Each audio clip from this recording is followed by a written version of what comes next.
Salut, c'est dans la poche. Aujourd'hui, on va feuilleter l'album de photos de René Magritte. Magritte s'expose au musée de la photographie.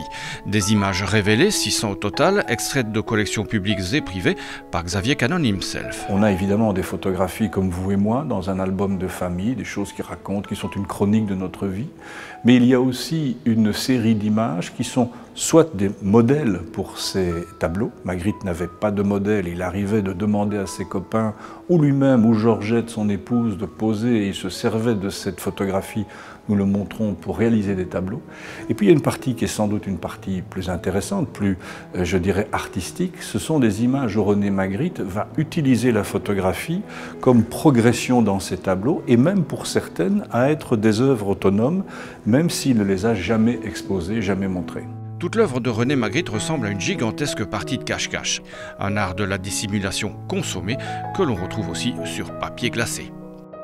Dans beaucoup d'images, René Magritte ferme les yeux, se détourne de l'appareil photographique ou, comme l'image derrière moi qui montre Paul Nouget, se cache derrière un échiquier. C'est-à-dire qu'au fond, il refuse à la photographie la faculté de nous représenter, ou plus exactement d'enregistrer. Et là, nous avons un rapport précis avec sa peinture. Quand on voit ce tableau d'un homme avec une pomme devant le visage, ce n'est pas parce que la pomme est devant son visage que le visage n'existe pas derrière. Et il nous pose la question de ce qui est caché est-il encore visible? Et Magritte en remet une couche, il brouille les pistes, joue au cow-boy, se prend pour Fantomas, parodie son propre personnage. Quand il pose comme peintre, on sent cette ironie, il pose en costume, il a des pantoufles, il n'y a pas du tout la façon très classique du peintre de se représenter à l'époque. C'est une façon aussi de dire, voyez, vous voulez que je joue le peintre, je joue le peintre. Mais je ne suis pas peintre, dit-il toujours, c'est une espèce de poète des images. Du berceau jusqu'au tombeau, l'exposition parcourt la vie de Magritte, elle lève un coin de voile sur l'homme, sans trahir son secret, seule l'image est révélée. Je crois qu'il aurait été très étonné et très surpris que ces photographies qui, au fond, témoignent d'une évolution non seulement dans sa vie privée, mais également dans sa pensée, je crois qu'il aurait été très étonné que ces images soient rassemblées dans une exposition de celui qui ne s'est jamais voulu ni peintre ni photographe.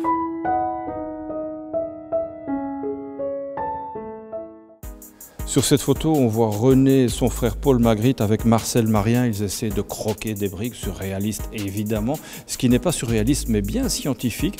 Ce sont les jeunes que nous avons rencontrés à Eno Condorcet Hatt et ils essaient de faire pousser des pommes de terre dans des éprouvettes. Eno Condorcet Hatt a fait le plein d'éprouvettes. Cette année, on attend 500 élèves du secondaire pour les labos ouverts. Allez, on va voir ce qu'il y a au menu. Ça te tente? Franchement, non. Pourquoi? Moi déjà je suis très viande. Et avec ça, une pomme de terre cultivée dans un tube de verre. C'est quoi la recette, vous pouvez me dire? Pour celle-ci, on est en train de faire du détergent pour enlever tout ce qui est bactéries, etc. C'est pas très bio ça. C'est pas très bio, mais au moins c'est scientifique. La culture in vitro, il y a toujours plusieurs buts là-dedans. Il y a bien sûr tout ce qui est multiplication, tout cela. Mais il faut savoir que tout ce qui est assainissement, donc c'est-à-dire retirer les maladies des plantes, c'est également l'une des utilisations de la culture in vitro à l'heure actuelle. Juste à côté, ils faisaient pousser des pommes de terre in vitro. Ça, c'est le dessert. Des fraisiers. C'est ce qu'on fait ici? Pas particulièrement, c'est juste parce qu'ici on a un projet en collaboration avec l'UMONS.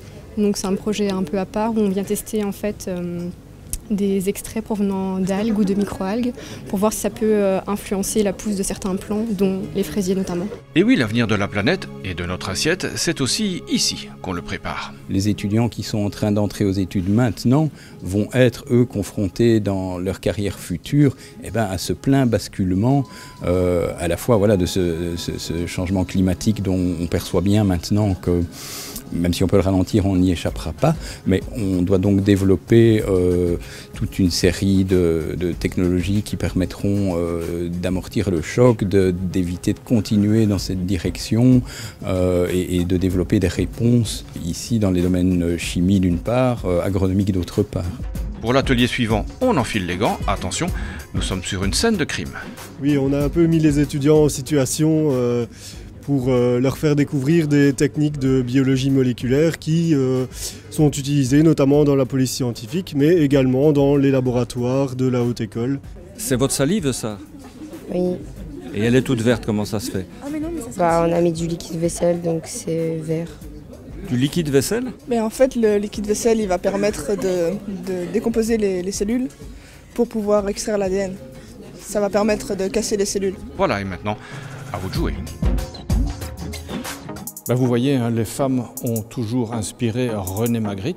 Une qui nous a inspiré pour la prochaine séquence, c'est Marie-Amélie Leenaerts. Elle est carolo et c'est la première skippeuse à avoir terminé la Mini Transat. Marie-Amélie Leenaerts est la première skippeuse belge à avoir bouclé la Mini Transat en solitaire.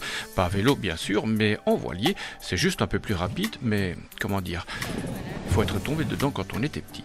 Allez, on rewine tout ça.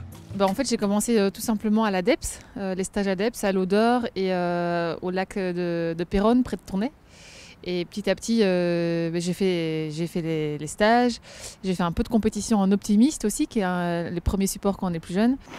Ensuite, les cours de monitrice à l'ADEPS, puis au Glénan, les premières régates entre copains. Et 10 ans plus tard... Je me suis trouvée au départ de la Mini Transat 2017 par hasard. Et là, j'ai assisté au départ, j'ai assisté à la sortie des marins du port de La Rochelle, où on raconte pas mal, chaque marin qui sort du port a droit un peu à sa description via un DJ qui raconte l'histoire.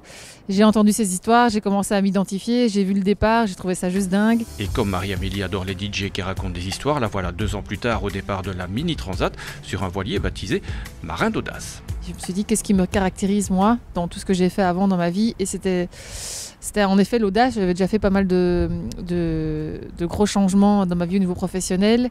Et puis en tant que consultante en développement durable, on amène aussi une certaine audace chez les gens qu'on accompagne pour qu'ils aient des déclics et qu'ils fassent preuve d'audace pour prendre des décisions qui ont un impact au niveau environnemental et sociétal de leur entreprise. Et donc je me suis dit que c'est ça que j'avais envie de mettre en avant.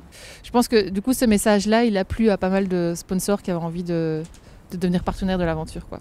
Et maintenant, cap sur la Martinique. Et on n'est pas arrivé. Pendant la course, il y a toujours une espèce d'épée de Damoclès qui est présente parce qu'on a peur de casser quelque chose d'important sur le bateau et de devoir abandonner le bateau. C'est jour de bricolage. Et donc sur la deuxième étape, j'ai vraiment mis le pied sur le frein pour ne pas trop tirer sur le bateau et éviter de casser, parce que moi j'avais juste un objectif, c'était d'arriver en Martinique. Et donc voilà, donc passer la ligne d'arrivée, c'était ok, je suis arrivée, j'ai rien cassé, j'ai ramené le bateau à bon port. Et donc voilà, toute cette pression-là qui est retombée. Et puis après, je pense que les jours d'après, les semaines d'après, j'ai commencé un peu à prendre du recul. Il y a un sentiment en tout cas d'accomplissement. C'est un peu la première aventure personnelle que je portais, que j'ai mis en œuvre. Et donc ce sentiment d'arriver au bout des choses, c'est quand même... ça amène pas mal de sérénité, quoi. Et la sérénité, ça peut mener très loin. Là, je suis partie sur un projet qui n'est pas du tout un projet à temps plein pour le moment, qui est plutôt un test avec Jonas Jerkens, qui a participé à la Route de Rome, à la dernière Route de Rome, qui prépare les Jeux Olympiques de 2024 en course au large. Et donc, il avait besoin de soutien dans son équipe. Donc là, je l'ai rejoint pour un test cette année. En mer pour une nouvelle aventure.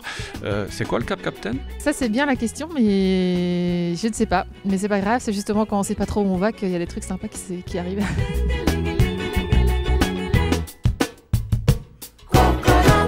Voilà, c'est dans la poche, c'est terminé. On se retrouve la semaine prochaine et surtout, profitez bien des vacances de carnaval, les enfants. Ciao.